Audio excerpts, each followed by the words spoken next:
Hello students, inventories के topic को हम डिस्कस कर रहे हैं जिस पे काफ़ी वीडियोस इसी प्लेलिस्ट में बन चुकी हैं जो कि आप देख सकते हैं।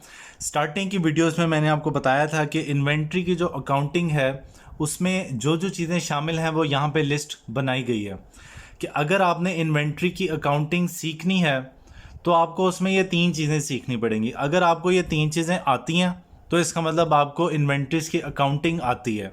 ठीक है, तो इन्वेंट्री की अकाउंटिंग से रिलेटेड ये पूरी प्लेलिस्ट तैयार हो रही है जिसको आप स्टार्ट से एंड तक देखेंगे तो आप इन्वेंट्री की अकाउंटिंग को समझ जाएंगे।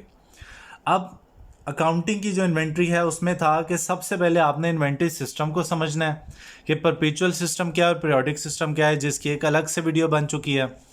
फिर हमने देखना है कि कॉस्ट को डिटरमिन किस तरह किया जाएगा।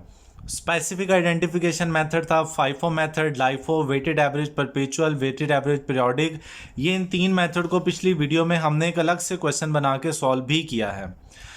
तीसरी और आखिरी चीज़ जो इन्वेंट्री की अकाउंटिंग में है वो थी इन्वेंट्री वैल्यूएशन, कि इन्वेंट्री को वैल्यू किस तरह से किया जाएगा। जब भी उसकी वैल्यू बैलेंस शीट में हमने लिखनी होगी तो किस वैल्यू पे लिखा जाएगा, यहाँ पे उसका आंसर है। ये हमारा इन्वेंट्री अकाउंटिंग का लास्ट टॉपिक था जो कि इस वीडियो में अभी हम कवर करेंगे। तो इन्वेंट्री वैल्यूएशन हमें यह बताती है कि प्रूडेंस कॉन्सेप्ट के मुताबिक अकाउंटिंग का एक प्रूडेंस कॉन्सेप्ट है जिस पे अकाउंटिंग के तमाम कॉन्सेप्ट से हम एक अलग से प्लेलिस्ट बनाएंगे जिसमें आप अकाउंटिंग के सारे concepts one by one her video में अलग अलग समझ सकते हैं। ठीक है, तो अकाउंटिंग का एक प्रूडेंस कॉन्सेप्ट है। प्रूडेंस कॉन्सेप्ट ये कहता है कि अगर इनकम का हमें अंदाज़ा हो कि हो सकती है तो उसको तब तक रिकॉर्ड नहीं करना जब तक वो रियलाइज़ ना हो जाए, जब तक वो रिसीव ना हो जाए। ठीक है, और एक्सपेंस को उसी वक्त रियलाइज़ कर लेना है, उसी वक्त रिकॉर्ड कर लेना है जब हमें उसका अंदाज़ा हो जाए कि ये हो जाएगा या हो सकता है। ये एक प्रूडेंस कंसेप्ट है। तो अकाउंटिंग का ये प्रूडेंस कंसेप्ट कहता है कि अगर आपको पता चले कि आपकी इन्वेंट्री जो कि आपने बुक्स में लिखी है कि 50,000 की है लेट से, लेकिन वो बाज़ार में उसी तरह की इन्वेंट्री जो है वो मिल रही है कम वैल्यू पे, तो इसका मतलब आपकी इन्वेंट्री बेसिकली 50 नहीं, अगर कम वैल्यू 40 पे मिल रही है तो वो 40,000 की है। तो हमें अपनी इन्वेंट्री को फिर कॉस्ट पे नहीं उस वैल्यू पे रिकॉर्ड करना चाहिए। ये प्रूडेंस कंसेप्ट कहता है। 10,000 को हम अपना लॉस कंसिडर करेंगे। जाहिर बात है अगर हमने 50 की इन्वेंट्री लिखी है जबकि मार्केट में 40 की मिल रही है तो 10,000 का तो हमारा नुकसान है ना, हम खुद बनाने के बजाय बाहर से बाय कर सकते थे। तो खैर, अकाउंटिंग का प्रूडेंस कंसेप्ट ये कहता है कि inventory should be recorded at lower of cost और एनआरवी, कि इन्वेंट्री को कॉस्ट और एनआरवी में से जो चीज़ लेस हो, जो लोअर हो, उस पर रिकॉर्ड किया जाए। कॉस्ट क्या है, एनआरवी क्या है, ये लें जी डेफिनेशन पढ़ते हैं फिर इसको समझ लेते हैं।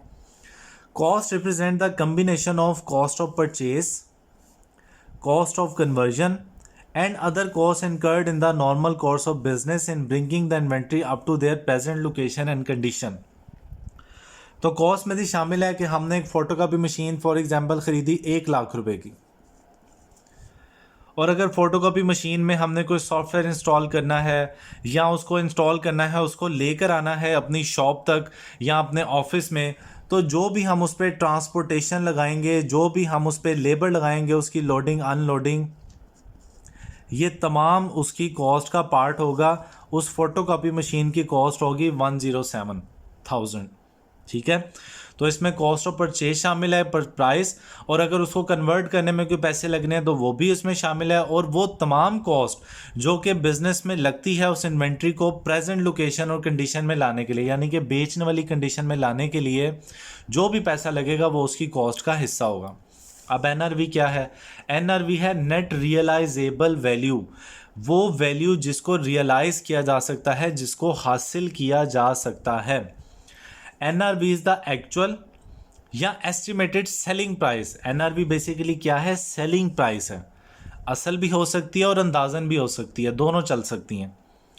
In the ordinary course of business, आम हालात में, मामूल के हालात में, एक्स्ट्रा ऑर्डिनरी हालात में नहीं, नॉर्मल हालात में। less cost of completion and cost necessarily to be incurred in order to make the sale। वो कहता है जी एनआरवी ये है कि आप जो भी इन्वेंट्री है उसकी सेलिंग प्राइस में से कुछ चीज़ें माइनस कर दो।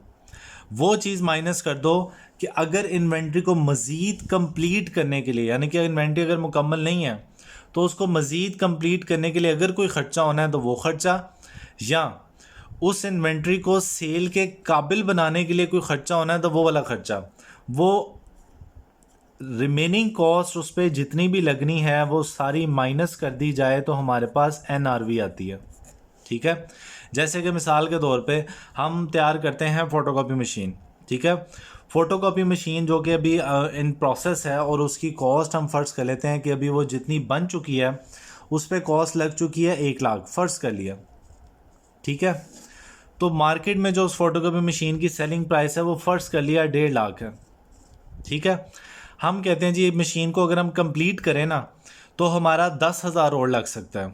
ठीक है जी, 10,000 माइनस करें और कंप्लीट करने के बाद उस मशीन को शोरूम में या शॉप में लाने के लिए हमारा 10,000 और लग जाएगा। क्या ठीक है जी, वो भी माइनस करें, और तो नहीं कोई कॉस्ट लगनी, मशीन आ जाएगी शॉप में, हाँ जी यही बस कॉस्ट लगनी है। तो सेलिंग प्राइस में से तमाम रिमेनिंग कॉस्ट माइनस कर दें तो हम कहते हैं कि 1,30,000 वो वैल्यू है जो कि मशीन से हमें हासिल हो सकती है। नेट वैल्यू, सारे खर्चे निकाल के जो नेट वैल्यू हमें हासिल हो सकती है वो 1,30,000 है। इसको बोलते हैं NRV। तो प्रूडेंस कंसेप्ट ये कहता है कि अपने इन्वेंट्री को आपने उस वैल्यू पे रिकॉर्ड करना है जो कॉस्ट और NRV में से जो भी लोअर होगी। ठीक है, ये बात तो समझ आ गई कि लोअर ऑफ कॉस्ट और NRV पे रिकॉर्ड करना है। तो एग्जांपल भी तो कोई होनी चाहिए, बगैर एग्जांपल के कभी अकाउंटिंग समझ आई है? कभी भी नहीं आई। ये ले जी एग्जांपल आ गई। एग्जांपल में कहता है कि जी लेक्सस मोटर्स लिमिटेड एक डीलर है सेकंड हैंड कार्स का, has 5 vehicles in stock at the end of financial year. उसके बाद फाइनेंशियल ईयर एंड पे 5 कार्स हैं और उसकी डिटेल बता रहा है कि फियाट है, होंडा है, टोयोटा है, सुजुकी है, जेन है। पांचों की कॉस्ट लिखी है 90, 15 एंड टोटल, और पांचों की NRV लिखी है। ठीक है, तो बताएं जी बैलेंस शीट में कितना लिखेंगे? तो हम सोल्यूशन में बता देंगे जी value of stock should be at lower of cost और NRV। सिंपल फार्मूला है, आप देखें फियाट की लोअर क्या है?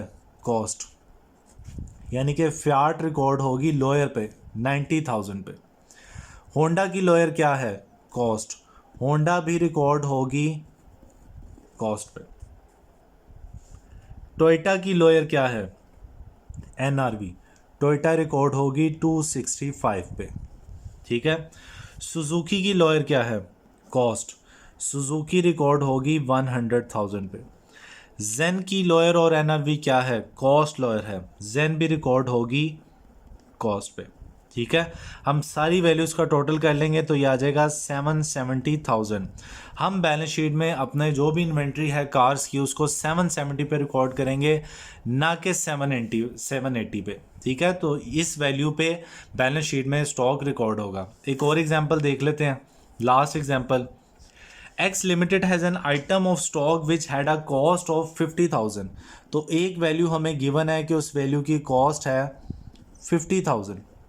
ठीक है, इट इज़ नाउ ऑब्सोलीट, कह रहे अब ये पुरानी हो गई है, फैशन में नहीं रही ये चीज़, and can not be use for production purposes, और अब हम इसको मज़ीद इस्तेमाल भी नहीं कर सकते। लेकिन विदाउट मॉडिफिकेशन कॉस्टिंग 15,000, लेकिन अगर हम इसमें कुछ मॉडिफिकेशंस कर लें जिसका खर्चा 15,000 आएगा तो फिर ये इस्तेमाल हो सकती है। यानी कि अभी जो इसकी कंडीशन है ये यूजलेस है, इस्तेमाल नहीं हो सकती। After which it could be use as a substitute for another product, जिसके बाद इसको हम किसी और प्रोडक्ट की जगह पर इस्तेमाल कर सकते हैं जिसकी अभी मार्केट में कॉस्ट 40,000 है।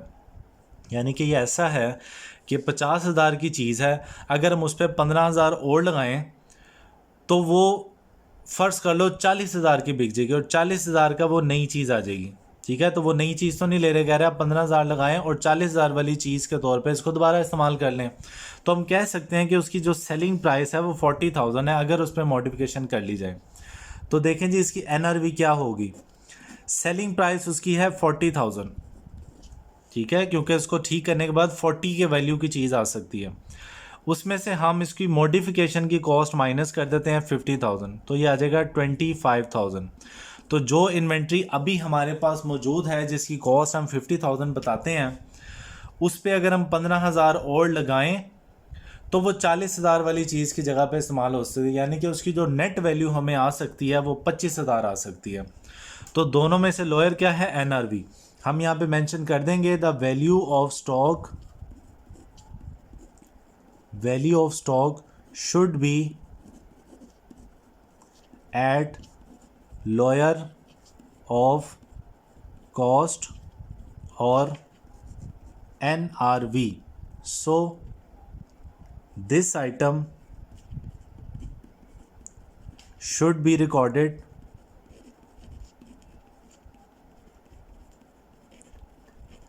at ₹25,000. लिहाजा इस स्टॉक को हमें 25,000 पे रिकॉर्ड करना चाहिए.